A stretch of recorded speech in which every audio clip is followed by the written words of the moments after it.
बच्चों, अपनी previous video में हमने बात की थी D and F block elements के बारे में। तो हमने जनरल इंट्रोडक्शन डिस्कस की थी डी ब्लॉक एलिमेंट्स की, कि हमारे पास डी ब्लॉक में एस और पी के बीच में लाई करता है, 4 सीरीज आती है, और साथ में बच्चों हमने ट्रिक्स जानी थी कि हम इनके एलिमेंट्स को कैसे याद रखेंगे, उनके इलेक्ट्रॉनिक कॉन्फ़िगरेशन को कैसे राइट करेंगे। तो आज जो हम बात करेंगे, आज हम बात करेंगे कि डी ब्लॉक एलिमेंट में और ट्रांजिशन एलिमेंट में क्या डिफरेंस है, और साथ साथ हम इसकी प्रॉपर्टीज डिस्कस करेंगे, जैसे कि इसका साइज, इसकी आयोनाइजेशन एनर्जी और इसका मेटालिक कैरेक्टर। तो हम चलते हैं, सबसे पहले हम बात करते हैं कि डी ब्लॉक एलिमेंट्स में और ट्रांजिशन एलिमेंट्स में क्या डिफरेंस है। डी ब्लॉक बच्चों हम किसे कहते हैं कि जब हम इलेक्ट्रॉन फिल कर रहे हैं तो हम देखते हैं कि हमारा लास्ट इलेक्ट्रॉन कहाँ जा रहा है। अगर लास्ट इलेक्ट्रॉन हमारा डी पेनल्टीमेट शेल के डी ऑर्बिटल में एंटर करता है तो उसको हम डी ब्लॉक एलिमेंट कहते हैं। दोबारा से रिपीट कर रही हूँ, कहाँ जाए लास्ट इलेक्ट्रॉन? पेनल्टीमेट शेल के डी ऑर्बिटल में जाए तो उसको हम कहते हैं डी ब्लॉक एलिमेंट। और दूसरी बात, अब ट्रांजिशन एलिमेंट को यूजुअली तो हम डी ब्लॉक एलिमेंट्स के लिए टर्म को यूज कर लेते हैं, लेकिन ट्रांजिशन एलिमेंट और डी ब्लॉक में डिफरेंस है। तो ट्रांजिशन एलिमेंट हम उन्हें कहते हैं जिनमें या तो ग्राउंड स्टेट में, either in their ground state और in their most common oxidation state. Most common ना बोल के हम कहेंगे कि in any of the oxidation state, या ग्राउंड स्टेट में या उसकी किसी भी ऑक्सीडेशन स्टेट में डी कैसा हो? पार्शली फिल्ड हो। पार्शली फिल्ड का मतलब उसमें डी में 1 से लेकर 9 तक इलेक्ट्रॉन, डी में 10 नहीं होना चाहिए ना, या ग्राउंड स्टेट में और या फिर किसी भी ऑक्सीडेशन स्टेट में अगर उसका डी पार्शली फिल्ड है तो उसको हम क्या बोलते हैं? उसको हम ट्रांजिशन एलिमेंट्स बोलते हैं। तो हमारे पास अगर हम इस हिसाब से देखें तो स्कैंडियम से लेकर निकल तक बात करें तो ग्राउंड स्टेट कोई प्रॉब्लम नहीं है, स्कैंडियम से लेकर निकल तक ग्राउंड स्टेट में ही डी कैसा है? पार्शली फिल्ड है। लेकिन अगर हम कॉपर को देखें तो ग्राउंड स्टेट में इसका कॉन्फ़िगरेशन क्या होता है? 3d10 4s1। तो ग्राउंड स्टेट तो फील्ड है। फिर हम किस में चेक करेंगे? ये देखेंगे क्या किसी ऑक्सीडेशन स्टेट में पार्शली फील्ड है। तो हमने देखा कॉपर +1 और कॉपर +2। तो कॉपर +1 में एक इलेक्ट्रॉन रिमूव कर दिया तो हमारे पास ये 3d10, तो पार्शली फील्ड नहीं है। लेकिन +2 में अगर आप देखो, आपने एक s का इलेक्ट्रॉन रिमूव किया और एक d का, तो हमारे पास कॉपर +2 में क्या है? 3d9, तो डी कैसा है? Partially field. तो हमने बोला ना, या ग्राउंड स्टेट में हो या फिर किसी भी ऑक्सीडेशन स्टेट में अगर पार्शली फिल्ड आ जाता है तो हम उसे क्या कहेंगे? ट्रांजिशन एलिमेंट कहेंगे। तो इसलिए स्कैंडियम से लेकर कॉपर तक ये एलिमेंट हमारे पास क्या है? ट्रांजिशन एलिमेंट्स हैं। तो अब हम बात करें लास्ट एलिमेंट की, तो यहां तक इस तरह से हर सीरीज में देखें, स्कैंडियम से लेकर कॉपर तक ट्रांजिशन एलिमेंट, ये भी ट्रांजिशन एलिमेंट। अब हम बात करते हैं लास्ट एलिमेंट। तो लास्ट एलिमेंट कौन से होते हैं? जिंक, कैडमियम और मरकरी। अब अगर हम जिंक, कैडमियम और मरकरी का इलेक्ट्रॉनिक कॉन्फ़िगरेशन देखें तो ग्राउंड स्टेट में जो इनका कॉन्फ़िगरेशन है क्या है? 3d10, इसको 4d10, 5d10। तो ग्राउंड स्टेट में ये पूरे पूरे भरे हुए हैं। तो चेक कर लेते हैं इनकी ऑक्सीडेशन स्टेट में। तो ये जो कॉमन ऑक्सीडेशन स्टेट दिखाते हैं वो कितने की दिखाते हैं? +2 की, जिंक, कैडमियम और मरकरी। ठीक है, अब इनकी +2 है, आपने 2 इलेक्ट्रॉन रिमूव करने, आप यहाँ से 2 इलेक्ट्रॉन रिमूव करो तो जिंक वाले का क्या बचेगा? 3d10। कैडमियम का क्या बचेगा? 4d10। ठीक है, और मरकरी का क्या बचेगा? 5d10। तो आप देखो, ना तो ग्राउंड स्टेट में है और ना ही और इसकी किसी ऑक्सीडेशन स्टेट में पार्शली फिल्ड है। इसलिए जो ये एलिमेंट है जिंक, कैडमियम और मरकरी, ये ट्रांजिशन एलिमेंट्स नहीं हैं। इनको हम ट्रांजिशन एलिमेंट्स नहीं कहते। इनमें ना ग्राउंड स्टेट में है और ना ही इसकी ऑक्सीडेशन स्टेट में डी पार्शली फिल्ड नहीं है। तो ये एलिमेंट बच्चों हमारे डी ब्लॉक एलिमेंट तो हैं, लेकिन ये हमारे ट्रांजिशन एलिमेंट्स नहीं है। कि सारे के सारे transition element D block element होते हैं, लेकिन सारे के सारे D block element transition elements नहीं होते। सारे के सारे ट्रांजिशन एलिमेंट क्या होते हैं? डी ब्लॉक एलिमेंट होते हैं, लेकिन सारे डी ब्लॉक ट्रांजिशन एलिमेंट नहीं होते। तो देखो, अगर ट्रांजिशन एलिमेंट है मींस डी उसका पार्शली फिल्ड है, लास्ट इलेक्ट्रॉन क्योंकि डी में जा रहा है इसलिए ट्रांजिशन एलिमेंट हमारे क्या होते हैं, डी ब्लॉक। लेकिन सारे D block element transition element नहीं होते। तो वो डी ब्लॉक जिनमें डी पूरा पूरा भरा हुआ होता है, D10 होता है, या ग्राउंड स्टेट में या उसकी ऑक्सीडेशन स्टेट में, किसी में भी पार्शली फिल्ड ना हो, तो जिनमें डी फुली फिल्ड है तो उसमें हमारे पास वो लास्ट इलेक्ट्रॉन डी में तो जा रहा है, लेकिन क्योंकि वो पार्शली फिल्ड नहीं है इसलिए वो हमारा ट्रांजिशन एलिमेंट नहीं है। तो इसका एग्जांपल क्या है, जिंक, कैडमियम, मरकरी, वो डी ब्लॉक के तो एलिमेंट हैं लेकिन ट्रांजिशन एलिमेंट नहीं है।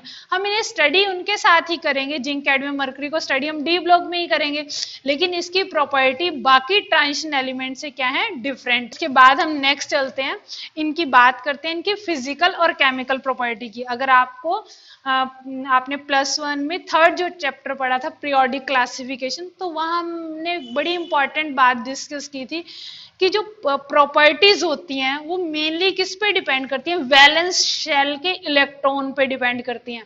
अब हमारे पास जब हम डी की बात करते हैं तो इलेक्ट्रॉन की फिलिंग कहाँ हो रही है, पेनल्टीमेट शेल में। जो बाहर वैलेंस शेल है उस पर कोई इफेक्ट नहीं आ रहा, वैलेंस शेल में इलेक्ट्रॉन ऑलमोस्ट सेम है, कहीं कहीं एक्सेप्शनल कॉन्फ़िगरेशन होने की वजह से एस का एक इलेक्ट्रॉन शिफ्ट हो रहा है, अदरवाइज जनरली एस में 2 इलेक्ट्रॉन्स है। तो हमारे पास अगर हम बात करें ना ट्रांजिशन एलिमेंट्स की तो इनमें आउटर शेल में इलेक्ट्रॉन ऑलमोस्ट सेम है, इनमें जो प्रोग्रेसिवली फिलिंग हो रही है ना वो पेनल्टीमेट शेल में है। तो हमारे पास प्रॉपर्टीज मेनली किस पे डिपेंड करती हैं, वैलेंस शेल पे। तो इसलिए क्योंकि इनकी वैलेंस शेल ऑलमोस्ट एक जैसी है, इसलिए जो वेरियस ट्रांजिशन सीरीज हैं इनकी प्रॉपर्टी कैसी होती है, एक जैसी होती है, क्योंकि हमारे पास इनका एनएस का कॉन्फ़िगरेशन, एनएस में इलेक्ट्रॉन ऑलमोस्ट सेम है, तो हम क्या कह सकते हैं, they have generally same physical and chemical properties. तो अब हम बात करते हैं सबसे पहली प्रॉपर्टी। तो ये हमारे पास सबसे पहला इनका करेक्टर कैसा होता है, मेटालिक करेक्टर। हमने प्रीवियस वीडियो में बात की थी कि सारे के सारे डी ब्लॉक एलिमेंट्स क्या है, मेटल है। एस ब्लॉक में भी मेटल है, डी में भी मेटल है, और बच्चों एफ में भी क्या है, मेटल्स हैं। आपको याद होगा पीरियोडिक टेबल में मेजॉरिटी मेटल्स हैं, एस, डी और एफ में हमारे पास मेटल है। तो एस की मेटल सॉफ्ट है, डी की मेटल हार्ड है, और एफ ब्लॉक की मेटल कैसी मेटल है, हैवी मेटल है। तो इनका कैसा करेक्टर है, मेटालिक करेक्टर है। बहुत सारी इसमें से मेटल है जो बहुत इंपॉर्टेंट है। तो जो मेटल की कैरेक्टरिस्टिक्स होती हैं वो ये सारी शो करती हैं। ये गुड कंडक्टर होती है हीट का। आप देखो हमारे पास जैसे मेटल होती है, हम उसके आयरन की रोड है उसको एक एंड से गर्म करें, दूसरा एंड अपने आप गर्म हो जाता है, मींस आयरन क्या है, गुड कंडक्टर हीट का। तो मेटल है तो गुड कंडक्टर हीट का, गुड कंडक्टर है इलेक्ट्रिसिटी का। तो हमारे पास दूसरी बात, जैसे मेटल में होता है, मेटल कैसी होती है, लस्ट्रस होती हैं, और कैसी होती हैं, हार्ड होती हैं। इसकी मेटल हार्ड है। मेलिएबल, मेलिएबल हम इन्हें हैमरिंग द्वारा किस में कन्वर्ट कर सकते हैं, थिन, हथौड़ी मार के, और इसको पतली पतली इसकी शीट्स बना सकते हैं। तो ये डी ब्लॉक के एलिमेंट्स मेलिएबल भी होते हैं, डक्टाइल भी होते हैं। इनको खींच के हम क्या बना सकते हैं, थिन वायर्स बना सकते हैं। तो जो भी मेटल का कैरेक्टर है, जो आपने अपनी छोटी क्लासेस में 10th लेवल में पढ़े है कि मेटल के अंदर लस्टर है, गुड कंडक्टर है हीट का, इलेक्ट्रिसिटी का, मेलिएबल है, डक्टाइल है, सोनरस है। तो जो भी आपने पिछली क्लासेस में पढ़ी है, जनरली उसके साथ एसिड के साथ रिएक्ट करके हाइड्रोजन गैस लिबरेट करती हैं, तो वो सब कैरेक्टर इनके अंदर भी पाए जाते हैं। तो ये बहुत इंपॉर्टेंट है। और क्या बनाते हैं, काफी इंपॉर्टेंट एलॉय, जैसे सबसे पहले ब्रास। ब्रास किसकी एलॉय है, जिंक और कॉपर को मिक्स करें तो ब्रास बनती है। फिर निकल क्रोम की वायर यूज होती है, तो निकल, क्रोमियम और आयरन से ये निक्रोम मेटल तैयार होती है, इसकी वायर यूज होती है कई जगह पे। उसके बाद ब्रॉन्ज, ब्रॉन्ज का मेडल देते हैं, तो कॉपर और टिन की ये अलॉय है। तो हमारे पास ट्रांजिशन मेटल का यूज करके काफी इंपॉर्टेंट अलॉयज बनाई जाती हैं। उसके बाद हम बात करते हैं इसके साइज की। तो इसका साइज कैसे वेरी करता है, तो सबसे पहले हमारे पास जो साइज है, अगर आप, तो ये यहाँ बार डायग्राम में दिखाया गया है, तो आप देखो इसको, ये साइज क्या कर रहा है, यहाँ से अगर आप देखो साइज डिक्रीज करो और लास्ट में जाके यहाँ स्लाइटली इंक्रीज, यहाँ इस तरह से प्रॉपर डाटा भी दिया हुआ है हमारे पास। साइज ये शुरू में 164 है, फिर 146 है, 135, 129, और ये साइज इस तरह से क्या कर रहा है, डिक्रीज कर रहा है, फिर ये ऑलमोस्ट कांस्टेंट और लास्ट में जाके 128 क्या आ रहा है, 137, यानी वन थोड़ा सा स्लाइटली क्या कर रहा है, इंक्रीज कर रहा है। तो अब हम इसके बारे में डिटेल में डिस्कस करेंगे कि ऐसा क्यों होता है। शुरू में क्या कर रहा है, डिक्रीज कर रहा है, फिर मैग्नीज से निकल तक साइज जो है ऑलमोस्ट कांस्टेंट और लास्ट में जाके इंक्रीज करता है। साइज स्कैंडियम से मैग्नीज तक डिक्रीज, फिर ऑलमोस्ट कांस्टेंट और लास्ट में जाते हैं स्लाइटली इंक्रीज हो रहा है। तो बच्चों साइज बेसिकली 3 फैक्टर पे डिपेंड करता है, न्यूक्लियर चार्ज,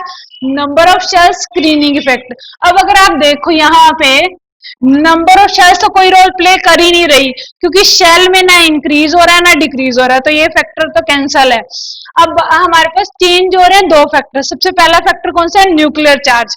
तो जैसे जैसे एटॉमिक नंबर बढ़ेगा न्यूक्लियर चार्ज बढ़ेगा। जैसे हम स्कैंडियम की बात करेंगे तो स्कैंडियम पे का न्यूक्लियर चार्ज 21, फिर 22, फिर 23, फिर इस तरह से 24, है ना। तो ये न्यूक्लियस का चार्ज है जो लगातार क्या करता जा रहा है, इंक्रीज करता जा रहा है। न्यूक्लियर चार्ज बढ़ रहा है तो साइज क्या करना चाहिए, डिक्रीज करना चाहिए।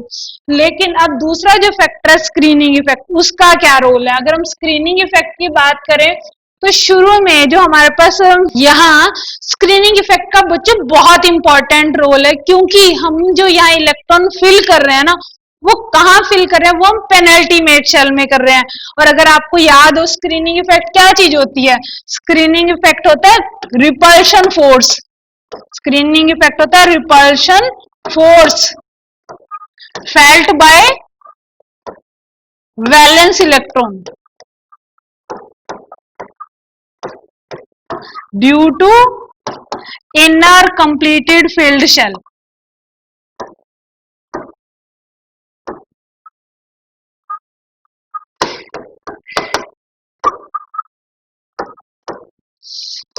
तो स्क्रीनिंग इफेक्ट क्या चीज है कि बाहर वाले, तो स्क्रीनिंग इफेक्ट क्या चीज है, repulsion force felt by valence electron due to inner completely filled shell.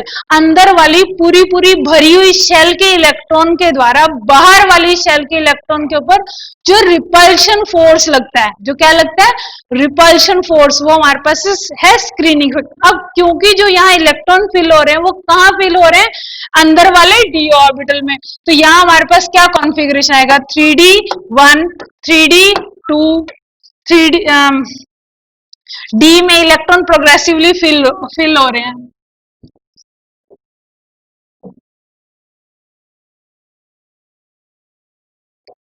देखो तो यहाँ देखो, मैं यहाँ बाहर अगर मेरे पास 4s इलेक्ट्रॉन है तो यहाँ अंदर इलेक्ट्रॉन फिल हो रहे हैं। हमारे पास 3d1 है, फिर 3d2 आएगा, फिर 3d3 आएगा, ठीक है, फिर 3d4 आएगा, फिर 3d5, इस तरह से।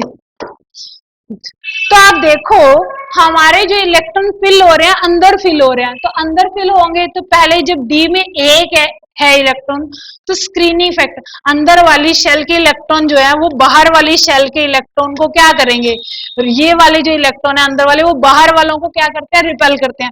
तो शुरू में अंदर में डी में एक ही इलेक्ट्रॉन आया तो स्क्रीनिंग इफेक्ट क्या है, वेरी लो। तो हमारे पास न्यूक्लियर चार्ज प्रीडोमिनेट करेगा और साइज क्या करेगा, डिक्रीज करेगा। लेकिन धीरे धीरे क्योंकि डी में 1 आया, डी में 2, डी में 3, डी में 5, तो एक डी में 5 आने के बाद अब स्क्रीनिंग इफेक्ट काफी बढ़ चुका है। तो स्क्रीनिंग इफेक्ट जो है वो न्यूक्लियर चार्ज के इफेक्ट को क्या कर जाता है, काउंटर बैलेंस कर जाता है। न्यूक्लियर चार्ज बढ़ रहा है वो साइज को डिक्रीज कर रहा है, स्क्रीनिंग इफेक्ट बढ़ रहा है वो साइज को इंक्रीज कर रहा है।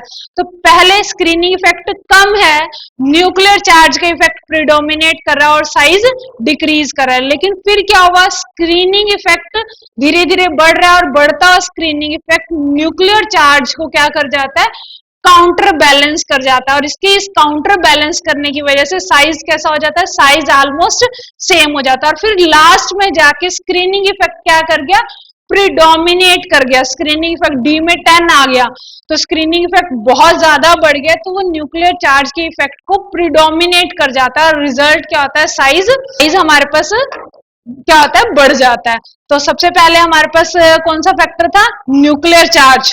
स्क्रीनिंग इफेक्ट, देखो दो इफेक्ट हैं हमारे पास। सबसे पहले स्क्रीनिंग इफेक्ट बहुत कम था, न्यूक्लियर चार्ज ज्यादा था, इसी का रोल था। न्यूक्लियर चार्ज ज्यादा बढ़ रहा है इसलिए साइज क्या करेगा, साइज डिक्रीज करेगा।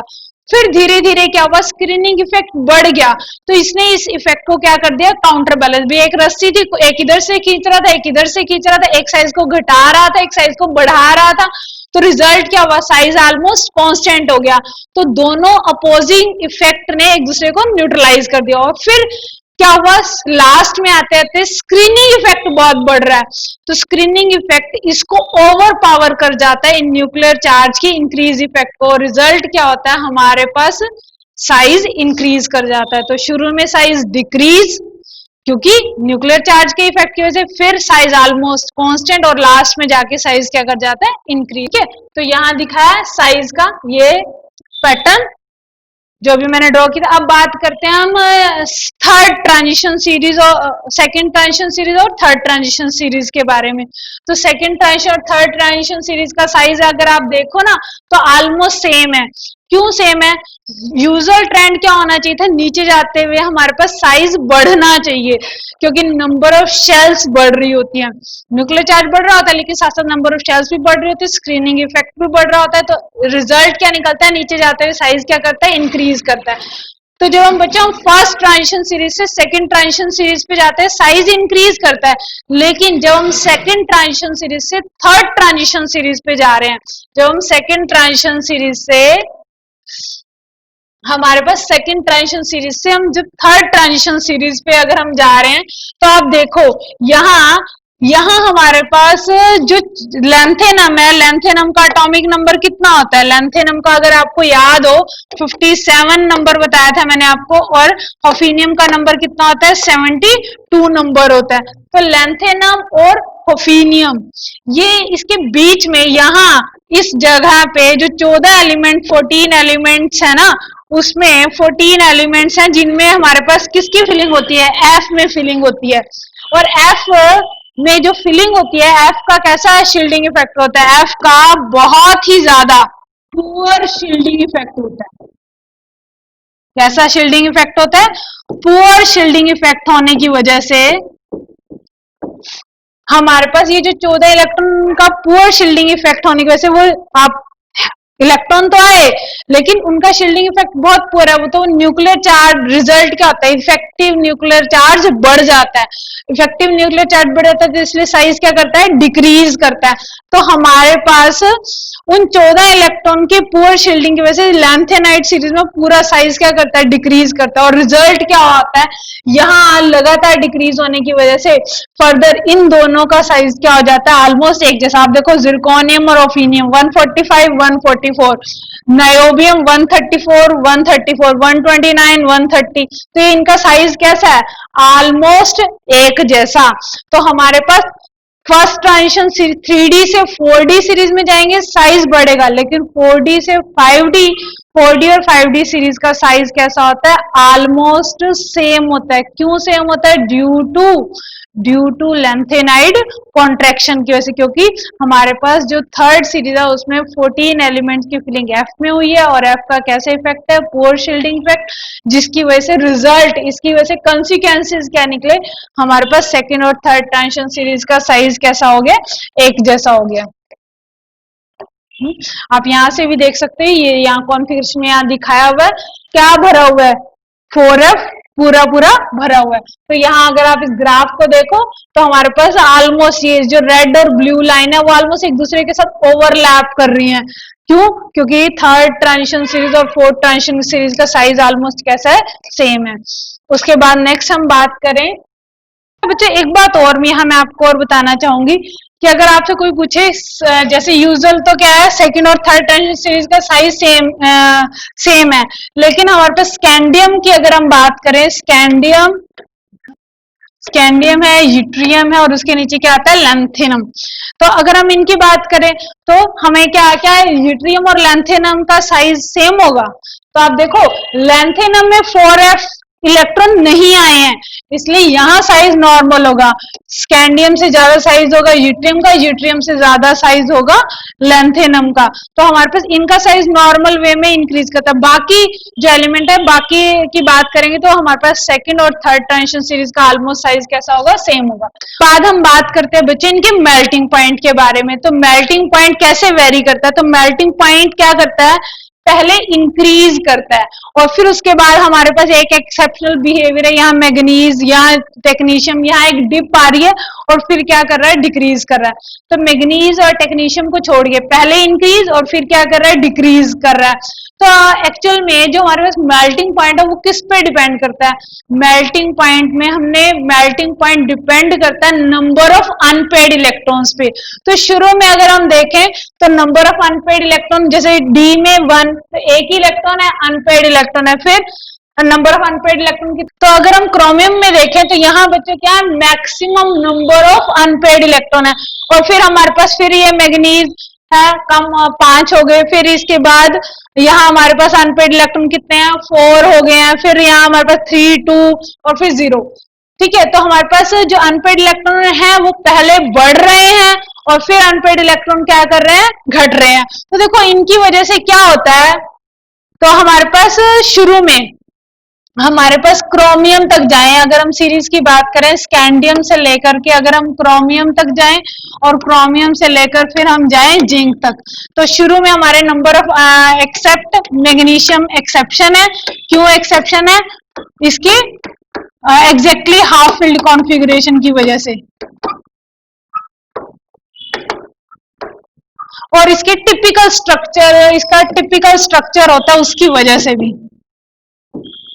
ठीक है, ये एक्सेप्शनल बिहेवियर शो करता है। लेकिन हमारे पास जो बाकी एलिमेंट है अगर हम उनकी बात करें, अगर हम स्कैंडियम से क्रोमियम तक जाते हैं तो नंबर ऑफ अनपेड इलेक्ट्रॉन,